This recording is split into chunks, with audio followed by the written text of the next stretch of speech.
আসসালামু আলাইকুম। নতুন ভিডিওতে সকলকে স্বাগতম। ওয়েস্ট ইন্ডিজের বিপক্ষে 3 ম্যাচের ওয়ানডে সিরিজের প্রথম ম্যাচে হারে বাংলাদেশ। প্রথম ম্যাচে হেরে কিছুটা ব্যাকফুটে চলে যায় টিম টাইগার্স। এবার যদি দ্বিতীয় ম্যাচেও হেরে যায় তাহলে উইন্ডিজদের কাছে ওয়ানডে সিরিজটা হেরে যাবে বাংলাদেশ। তাই দ্বিতীয় ম্যাচটা জয়ের উদ্দেশ্যে নিজেদের শক্তিশালী একাদশ নিয়ে মাঠে নামবে team Tigers.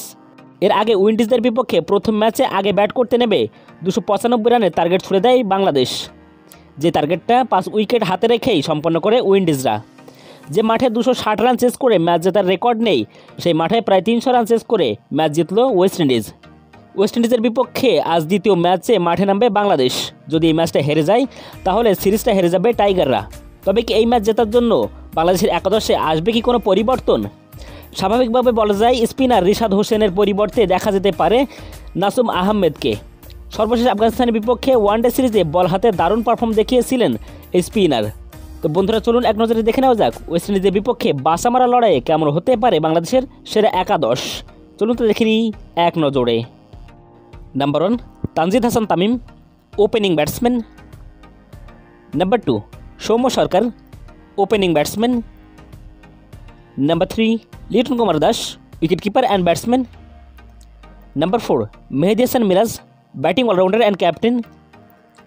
Number 5 Abib Hossain Dhrubo, middle order batsman. Number 6 Jaker Ali Anik, middle order batsman. Number 7 Mahmudullah Riyad, batting allrounder. Number 8 Nasum Ahmed, spin bowler. Number 9 Tanzim Hasan Sakib, fast bowler. Number 10 Taskin Ahmed, fast bowler. And number 11 Nahid Rana, fast bowler. তো বন্ধুরা, দ্বিতীয় ওয়ানডে ম্যাচে বাংলাদেশের সম্ভাব্য একাদশ সম্পর্কে আপনাদের মতামত কী সেটা অবশ্যই কমেন্ট বক্সে জানাবেন। আর ভিডিওটি ভালো লাগলে অবশ্যই একটি লাইক করে দিবেন। আর আপনি যদি আমাদের চ্যানেলের নতুন দর্শক থাকেন তাহলে চ্যানেলটিকে অবশ্যই সাবস্ক্রাইব করে রাখুন। তো দেখা হবে পরবর্তী দিন নতুন কোনো ভিডিওতে। ততক্ষণ পর্যন্ত ভালো থাকুন, সুস্থ থাকুন। আল্লাহ হাফেজ।